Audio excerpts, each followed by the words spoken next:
Hi everyone, and welcome to the live Q&A inside her health club for this month, June. I can't believe June already. We are covering the fatigue and low energy questions that you guys have sent in to me. I have a few here, one kind of larger topic and a couple of short questions. So feel free to DM me or put a comment below this video if you guys have any further questions. But again, we do one of these calls each and every month inside the club, and I want to give you guys more information specifically about your health concerns. So low energy and fatigue is what we're talking about today. I'm so happy that you guys have been finding the club useful. Some of you have been messaging me and just giving me your feedback, so thank you for that. This month upcoming, so in July, we're going to be talking about digestion, specifically bloating. So kind of perfect in time for summer, swimsuit season and being outside and hopefully, trying to look and feel our best. So definitely an important topic in the month of July. But for this month, we're talking about, fatigue, feeling tired. The first question I want to answer, if you guys, first of all, have not yet watched the video lesson inside the membership site, please do that. But the first question is sort of related to one of those topics, and that is, why am I tired after eating? So being tired after you consume food is kind of a twofold issue. So number one, first of all, that's not a normal symptom, and feeling tired after eating is definitely not a normal physiologic response, okay? If you overconsume, so that's reason number one why you could be tired. If you overconsume either calories or too much protein or too much carbs, you can definitely feel fatigued. And again, that's a normal sign in a way because you are fatigued because you consume so much food. So feeling tired after eating is only normal if you've overeaten, and those would be large family gatherings or events where hopefully you're not overindulging in a buffet or Thanksgiving dinner, but we all do that from time to time. So really, if you're feeling fatigued during a big meal, most likely it is just because of the overconsumption of calories. But the second reason why you could be feeling fatigued after eating, and this is when people complain about it because it's happening more frequently, this is due most likely to a food sensitivity. And this is a food that's not an allergy. You're not allergic to the food, but you're having what we call an IgG reaction. So it's in a type of an immune reaction, and what it's doing is causing your body to be inflamed. It's not liking that food, and a lot of people get this sort of delayed reaction, or they'll get a reaction that's kind of a low grade sort of blah feeling. They don't feel an itchy throat. They don't have a ton of stomach ache. Some people do, but sometimes it's very, very vague and sort of generalized. And that reaction can happen up to 3 days later. So if you're fatigued after eating, yes, it could be a food that you ate that meal, but that food could also be compounded on top of you eating a food that you're sensitive to day in and day out. And that I did mention in the video lesson that there are 5 main food sensitivities that we have to be concerned about. So we have wheat and dairy, which are the biggest culprits, and perhaps the biggest culprits for bloating too. So for a sneak peek for next month inside the club, when we talk about bloating in the month of July, definitely you'll hear this time and time again with me, is that the wheat and the dairy are huge. Gluten and dairy is definitely a big category as well, or gluten specifically, but wheat is even more an issue than gluten altogether. So I just want you to be clear. If you're doing gluten-free, you are definitely covering more than what you need to be covering, but just removing wheat is perhaps even more specific, especially if you don't want to give up some of your other foods like spelt or rye or barley, and you have those in some of your other foods or grains, you may want to just remove the wheat. So wheat and dairy are big culprits when it comes to food sensitivities, but so are soy, corn, and eggs, especially eggs when it comes to fatigue. A lot of people can get bloated for sure, but some of the less obvious symptoms are just feeling fatigued. The egg white is typically what people have an issue with. And unfortunately, a lot of people say eggs are great for us, and they are in many cases. But if you're not sure if you have a food sensitivity and you do eat eggs 2 to 3 times a week, I would definitely recommend removing them and seeing if you feel a little bit lighter. You also may feel better between meals. Your energy may be better, throughout the day. And it may not be, from 0 to 100 improvement, but you definitely may notice a difference if you're stopping the eggs entirely. And give it at least 3 to 4 days of no eggs. But if you give it at least a week, then you'll have a fair comparison. I don't like when people change too many variables at once. Just do one food at a time and see what's going on. See how you feel and compare your energy. So, tired after eating, just to kind of finalize that answer, it is usually overconsumption of the food or food sensitivity. And the top 5 food sensitivities we already talked about. So wheat, dairy, corn, soy, and eggs. But specifically, wheat and dairy are big ones when it comes to fatigue, and eggs would be a really close second or third, okay, on the list. So if you haven't done your IgG food sensitivity testing, then just eliminate the food. Like try one at a time for a week, at a time, one each week, and then see how you do, especially when you bring it back in. So some people will say, oh, I removed those foods and I actually feel pretty energetic, but we don't know if it's actually the food that they removed that was the problem. So if you remove the food, you feel better. That's only half of the step. You want to bring the food back in and then be like, am I feeling low energy again? Okay, and that's a real way to verify that the food is the problem.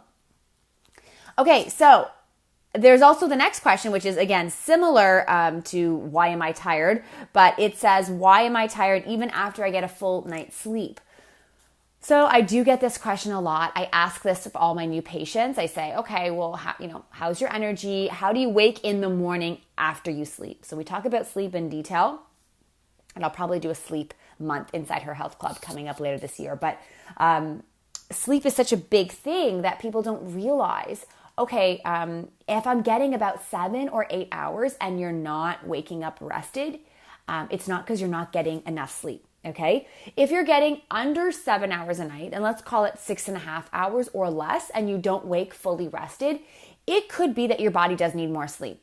Okay, if you are, exercising regularly, if you're under a lot of stress, if you've worked out, if you're pregnant, these are things that the body definitely needs more energy. So you may need more sleep. You could have got by with 6 hours before, but now 6.5 is still not cutting it.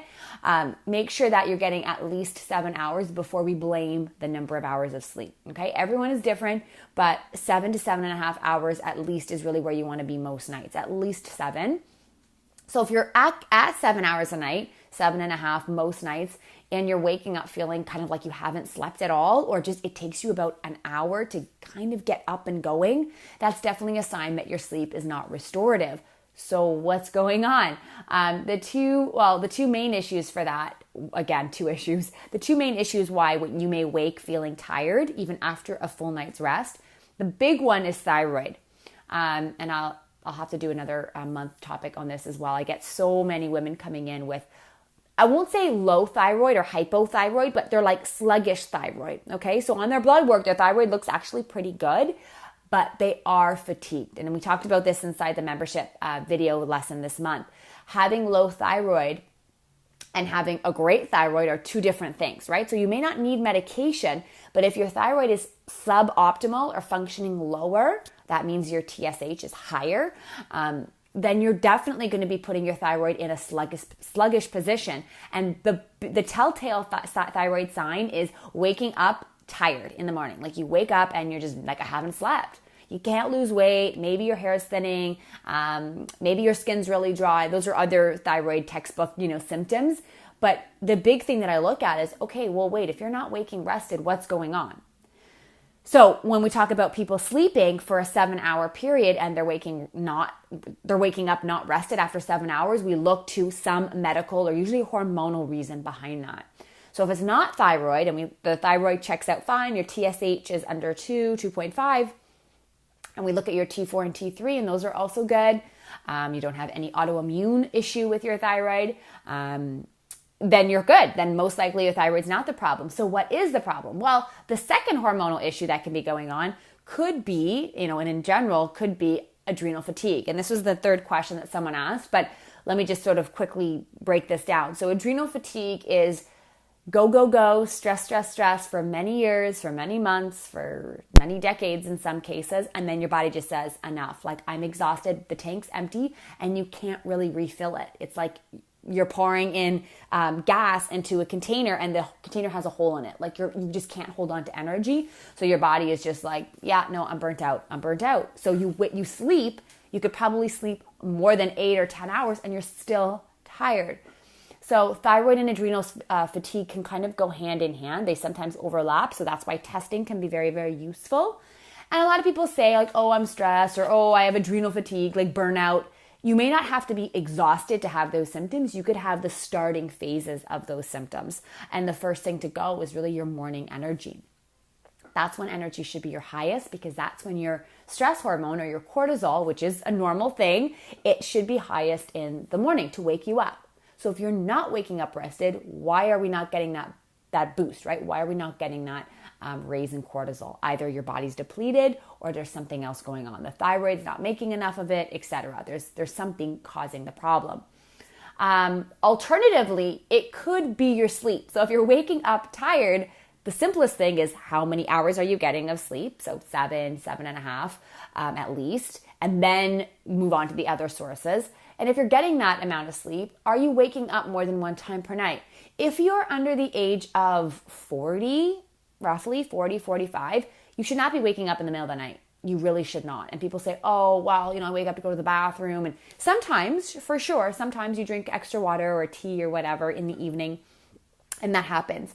But 9 times out of 10, like 6 nights out of 7 every week, you should not be waking up in the middle of the night. And again, these are exceptions. If you have kids or you're a very light sleeper and something wakes you up, that's sort of circumstances. But you should not be waking up in the middle of the night, ideally, because that's disrupting your sleep. And when you disrupt your sleep rhythm, you don't really count those hours the same way. So if I sleep for 7 hours or 8 hours in bed, but I'm waking up 2 or 3 times that night, even 2 times, that sleep is disrupted. And that's what we call fragmented sleep. So if you're not getting the full hours, you can't count them the same way that you would if they were uninterrupted. So if you're having issues of waking throughout the night, waking thinking about stuff, waking thinking about work, a lot of my patients will say that, well, realistically, you want to make sure you're addressing the cause. So if it is stress, if it is adrenal overload, or what we call a dysrhythm of the adrenal glands, so your adrenals are giving you too much cortisol at the wrong time, so you're waking up at like 1 or 2 or even 3 a.m. and then you go back to sleep and it's a struggle and your morning is just not energetic because you've woken up in the middle of the night. That can be fixed with adrenal support, and we'll talk about that in the next question. But I just want to highlight that if you're waking up tired, you really want to address the sleep first and foremost, and that's really important. Okay, so the last question that I had is kind of a big one, but pretty much, how do I know if I have adrenal fatigue? And how do I know if my adrenals are the cause of my fatigue, right? Because like I said, everyone throws that term around, and we all are under stress. I had a stat on my Instagram earlier today about people not realizing that stress is affecting their life. Women coming in to see me and they're saying, well, I'm not that stressed. I feel like I'm okay, but we test their hormones and they're like off the charts, or they're off the charts in an imbalanced way. So reality is we are dealing with a lot of stress on a regular basis. We are dealing with a lot that's coming in on, in our environment. So deadlines, traffic, pushing ourselves physically, trying to balance home and work and life. And there's a lot on our plates for most of us all the time. And we just forget that because we think it's normal. But the reality is those adrenal glands keep our stress levels in check, but they also keep our energy levels up. So if you're finding you get that crash middle of the afternoon, that's a sign that you're in that first sort of beginning phase of adrenal fatigue. If you're tired the whole time, you wake up exhausted, you get sick really frequently, you're just like depleted, then you definitely may be further along in the progression of adrenal fatigue, and you definitely need a little bit more support. This is something that a lot of people kind of say, oh, I'll just get some adrenal supplement, or I'll get some adrenal stress product at the health food store. Please don't. Really, when it comes to your adrenal glands, Sure, you can supplement with your own B vitamins. Magnesium is awesome. Vitamin C is awesome. These are all safe things that you can start to do on your own. But I want to highlight that your adrenal glands are kind of complicated. They affect your thyroid. They affect your female hormones, right? They affect your immune system, your blood pressure, your blood sugar. You don't just try and fix them yourself. Ideally, if you want to do, your own work, I love that, but make sure that you're doing it more from a foundational perspective. So if you want to fix your adrenals, you want to be doing things like resting and light workouts and getting enough rest and taking stuff off your commitment or your to-do lists to give yourself that recharge, plus magnesium or vitamin C or B vitamins. But when it comes to adrenal fatigue, if you've progressed, meaning you're exhausted kind of majority of the time or really low energy in general, and you test your adrenals, your cortisol level will look kind of like a flat line. That's something that does need a little bit more herbal support, and it needs more adrenal reboosting and nourishing. And that can take for some people 2, 3, 4 months, up to 6 months in some cases, depending on how much your life is demanding of you while you're trying to fix your adrenal glands. So I just want you to be aware of your fatigue levels and when they happen. So if you take, anything out of this, the video lesson this month about fatigue, it's understanding when you are the most tired. When does fatigue happen for you? When does that sort of drop in energy come? That is so critically important to what's going on. That gives you such a key insight as to what's the problem. So if you're tired when you wake up in the morning, could be fatigue due to hypothyroid, could be later stage adrenal fatigue. Okay, so adrenal fatigue that's been going on for a long time. If you're sort of fatigued throughout the day, just low general fatigue, could be low in iron, could be low in B12, could also just be having low calories, lack of water, dehydration. Those are just low level fatigue throughout the day. If your energy plummets around 2 or 3 in the afternoon, adrenal issues or caffeine withdrawal. So taking too much caffeine, too many stimulants, and then you're crashing. Same thing like your sugar. So too many refined carbohydrates like cereal, breads, pastas for breakfast or lunch, and then you just crash. Okay, so maintaining enough healthy fats and protein throughout the day will help correct that. So starting with the things that you can correct first and be like, okay, it's not my nutrition, it's not my hydration, it's not my B12, it's not my iron. You kind of fiddle all the pieces in that you can. And then if you're still having those symptoms or if they've improved but not quite to where you want them to be, then okay, it could be something more serious like my adrenals or like thyroid. And then those things can be looked into. But there's a lot of the steps that you can do first to make sure that you've got all that foundation in place. So I'm so happy to see some of you guys joining me. And if you missed the beginning questions, we had why am I tired after eating and why am I tired after a full night's sleep? So those are the two questions plus the adrenal question that came in this month. So I'm going to be trying to answer a few more questions on little kind of video clips on the Facebook group here. That's not going to be live, but just going to be sort of uploaded as time goes on. A few people have been direct messaging me, so I love that. But also, I have to kind of put those answers for everyone to see. So I will be doing that in the coming days. So I'm really hoping you guys are boosted your energy. I hope at least a few points this month by, listening to the video lesson and trying the recipes out. If you haven't yet tried the 1-minute workout to energy boost your day, please try that. I kept testing it to see if it was actually 60 seconds, and it is, and it does work. So it really is something that you guys can incorporate into your day. You don't have to have a lot of time or energy or effort to boost your energy levels, okay? So the whole point is start small, but really focus on what you can do first. And if you've already done the basics, then it's time to test. Saliva testing for adrenal function is awesome. Urine testing is my favorite, but saliva testing is awesome. And for your thyroid, a full thyroid panel, not just your TSH, not just, I want to check my thyroid. That's not enough. Your doctor will not do a full thyroid panel, even if you have hypothyroid. It drives me nuts. But anyways, please let them know that you want a full thyroid panel or go see your naturopath. You'll pay a little bit out of pocket, 40 or $50, but it is so worth it because you get all the thyroid numbers that you need. And again, I went into detail this month inside the video lesson all about how to read your blood work about thyroid and B12 and iron. But please make sure that you are getting those tests just so you know it's not thyroid, just so you know it's not iron. A lot of people say, oh, I'm low in iron. I've been told I'm low in iron. And we check their levels and they're fine. So please don't think that, these things are hopeless or you're focused on one cause of your fatigue. It could be something else. And if we know what's causing it, then it's an easier fix. And in many cases, fatigue is actually an easy fix.